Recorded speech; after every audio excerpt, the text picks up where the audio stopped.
Do you want to remove the shortcuts from your iPhone lock screen?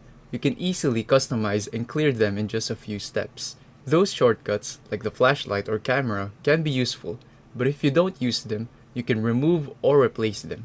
This works on newer iPhones running recent iOS versions where lock screen customization is available. First, wake your iPhone screen and stay on the lock screen. Press and hold anywhere on the lock screen until the customization menu appears. Simply tap on Customize.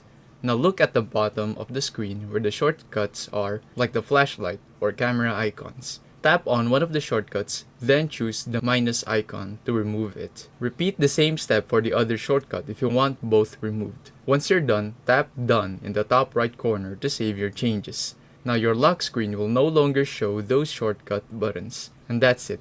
You've successfully removed lock screen shortcuts on your iPhone. If this video helped you, please leave a like and subscribe for more tech tutorials like this.